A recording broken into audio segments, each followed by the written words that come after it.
Jack, thank you for joining me on the new episode of Pedalpocalypse, the show that if you were forced to be in an apocalypse of some sort and you could only take 3 pedals with you, which is a highly likely scenario, I think. Yes. What would those 3 pedals be? Now, we're here today at my home in California because you're visiting for NAMM, so you don't have your pedal board with you. No. How big is your pedal board normally? I think over the years I've mainly been focused on guitars and amps, and in terms of pedals, I've got lots of musician friends who are incredibly obsessed with different pedals, and they're really into these sort of obscure boutique pedals, and it's only really in recent years that I've sort of got into developing, I guess, what would be classed as my own sort of style in terms of the gear that I use. But most of my board is made up of really overdrives, fuzz, that sort of thing. But the main thing has always been for me to retain the tone of the guitar and the amp. I've for years operated as a power trio, so part of what I've had to do is fill out that sound, whether that be through effects that the bass player might use, or effects that I'm using to just make things sound a little bit thicker. So let's go to pedal number 1. Yeah. Which is, tell me what it is. So this is a Purple Nurple, which I think is one of the best names for a pedal I've ever come across, by BMF Effects. And this is a pedal that I first came across probably about 10 years ago. And it was through really being a big fan of the Black Crowes and a guitarist that used to be in the Black Crowes called Mark Ford. And I'm one of these guys that, will Google artists who I'm into and look at what their rig is and sort of try and decipher how they're getting these great tones.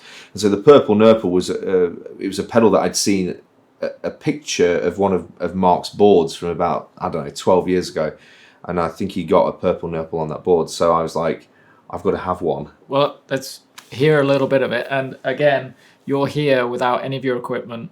You were lucky enough to pick up that pedal from NAMM today, where I gather you met Mark Ford, who was the guy that inspired you to get the pedal. Yeah, it was very bizarre actually. I walked up to the BMFX booth, and Scott, who builds the pedals, who I'm good friends with, I just wanted to catch up with him, and he agreed to lend me this pedal.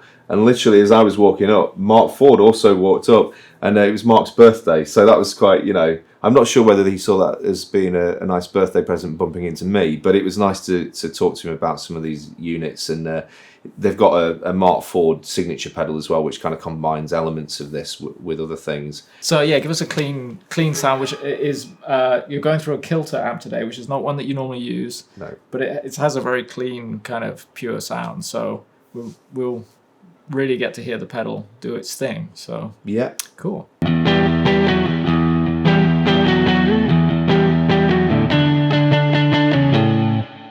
Cool.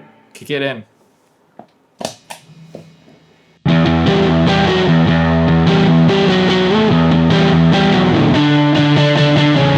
It's a very playable rhythm sound with for sure. Yeah, I think probably I'm more of a rhythmic player than I am a lead player, and over the years I've needed pedals that support that, and so I've never really approached it in terms of wanting to fill lots of notes, and I want something that's going to sound quite smooth but also be quite hard hitting.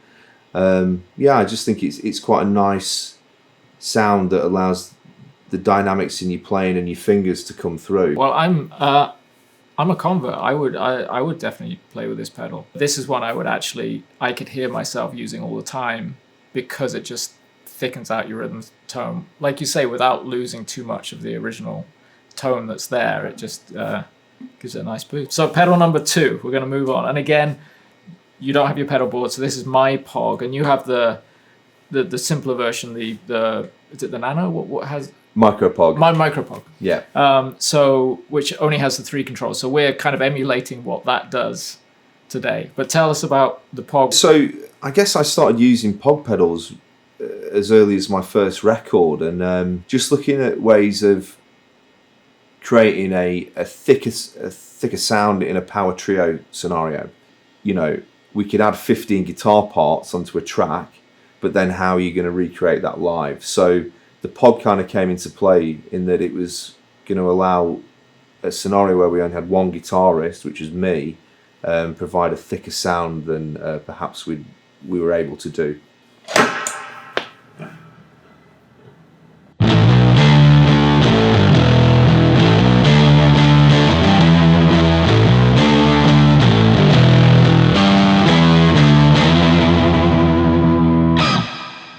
Sweet. And that is with the Purple Nurple on as well, which Yeah. kind of does really help fatten everything up. Yeah, it's interesting because I've used Pogs in a more subtle way, actually. So perhaps on guitar solos, just as a way of kind of adding a bit of beef to it. So obviously we've got it on quite a high setting here, so you can definitely hear that the Pog is affecting that tone. But yeah, I'll use it in combo with the Purple Nurple or my equalizer pedal or anything. But it has the ability to kind of send you into the sort of stratosphere in terms of sound. But yeah, I'll use it mainly for riffs and just to kind of beef it up. But then I think it can add a different dynamic to solos as well. It's such a useful pedal, and I've probably used it on just about every heavy rock track that I've recorded over the last 5 or 6 years in some way. So it's got a lot of use. Well, the interesting thing is that you're the first person that's come on this show that hasn't played any lead yet, which I love, because so often pedals are for people play the lead licks, they play them during their solos, but so often solos are only a small portion of the song, so the rest of the song there's so much more you can do, and a lot of that is subtleties. It's like in a chorus you just hit something that just gives it a bit more scope. I think for years I was obsessed with solos, particularly when I was younger, and to the detriment of songwriting. So I would spend hours and hours perfecting guitar solos. Being able to play as fast as I could was a big focus for me. Sitting there with a metronome for hours on end trying to get my the pace of my playing up. And it actually took I guess the discovery of bands like Neil Young and Crazy Horse. That was a big moment for me when I was sort of obsessed with speed, to actually step away from it and think, well, actually I can be a bit sloppier here, and there can be more emotion in the way that I play that is not reliant on me being so regimented in terms of technical skill.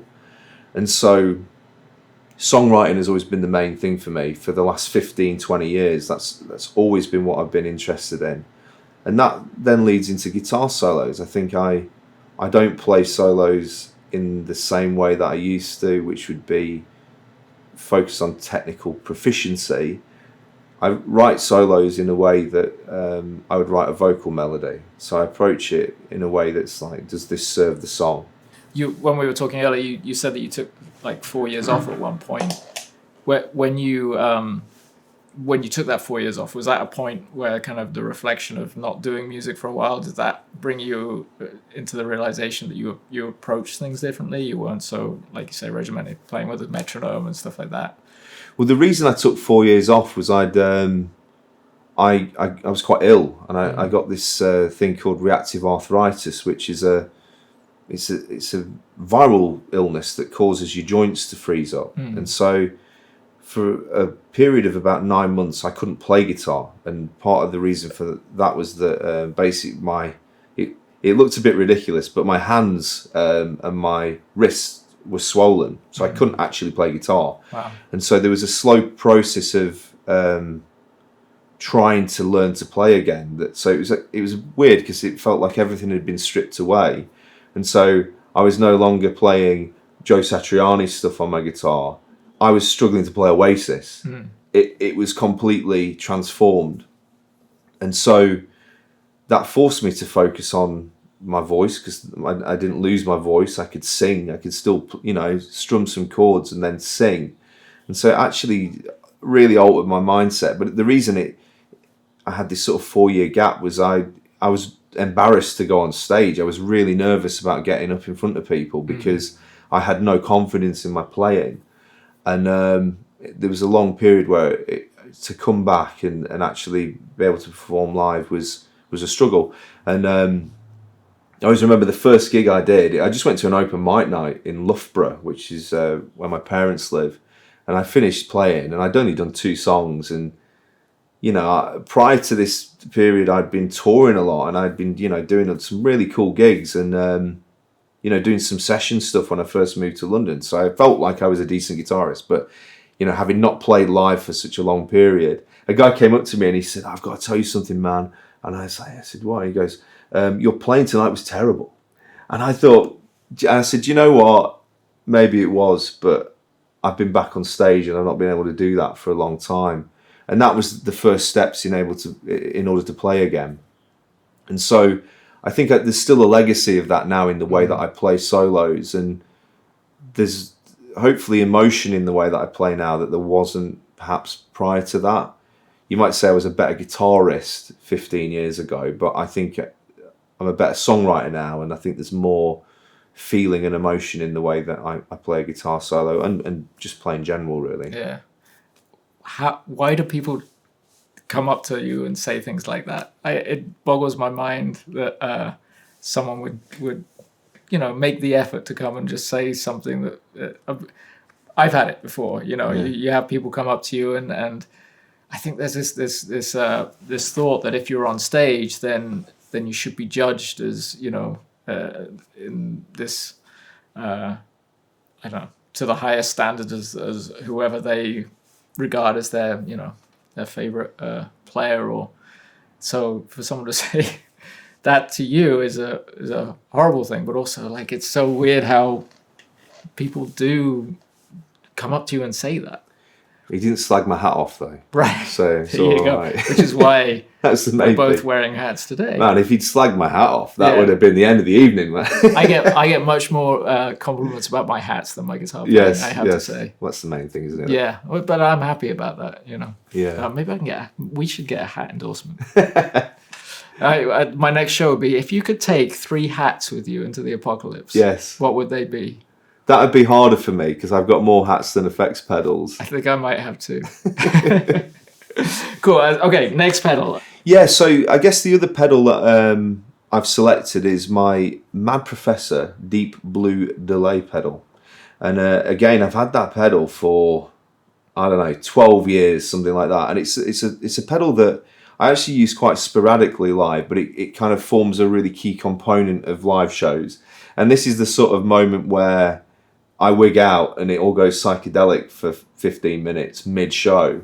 And that pedal is really dynamic, and you can kind of get these kind of really spacey, Grateful Dead sort of sounds. And, I was heavily influenced, as we've mentioned already, by the Black Crowes. And I remember seeing them, I guess it was about 2006, 2007, when they kind of got back together with the original lineup, and or the lineup from the Southern Harmony record.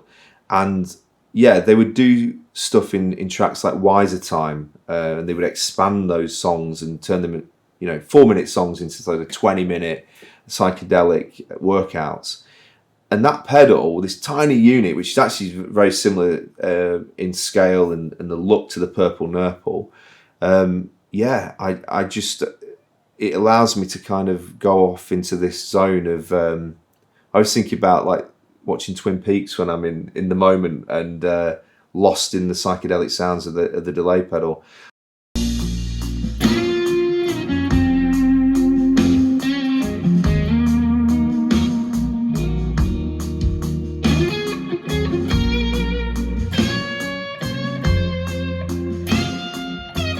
Well, thanks for being on Pedalpocalypse with me today. So do you want to play us out?